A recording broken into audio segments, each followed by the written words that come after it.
Hello, my name is Mary-Dailey Desmarais.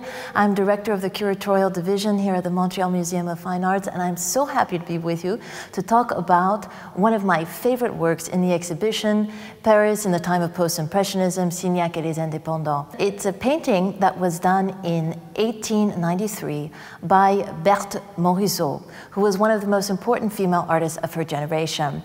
It's a painting called Manet au Violon, and it represents her daughter, Julie, playing the violin in their living room in Paris.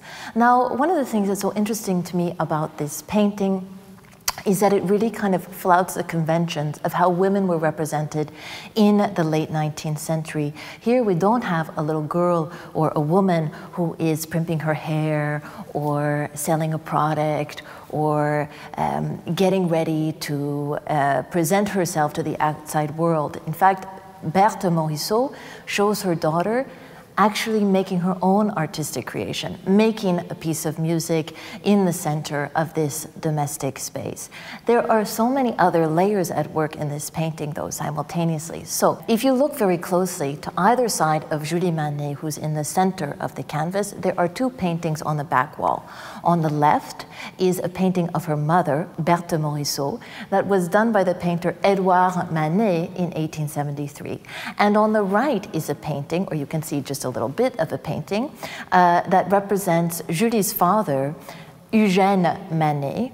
It's a painting that was done in 1874 by fellow Impressionist painter Edgar Degas, and it is a painting that shows Edouard Manet's brother. So there is much speculation about the relationship or what is possibly a love triangle between Berthe Morisot, the painter Edouard Manet, and his brother, who ended up being Morisot's husband, so all a kind of, let's say, a very close relationship between the three of them. Of course, it's all speculation, really, but Berthe Morisot did have a very close relationship with the painter Edouard Manet. She posed for him in many of his paintings, including the painting that is represented on the wall in Julie Manet au Violon.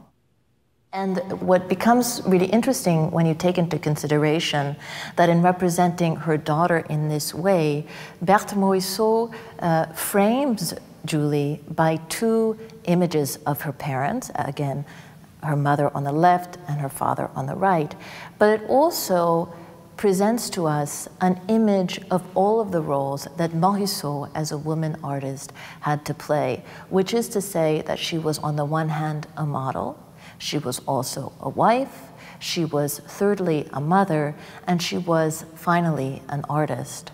And all of these things had to work together in order for her to actually be able to practice her art. Because of course, as a woman at that time, as a kind of a bourgeois woman, she couldn't really have a completely independent artistic practice and maintain that kind of bourgeois respectability that was expected of her.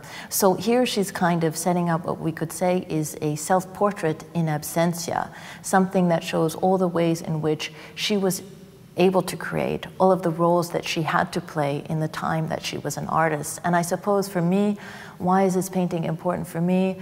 I would say as a working woman and a mother, I identify this picture as being a kind of subtle strategy of resistance and also insistence on a woman's capacity to be independent.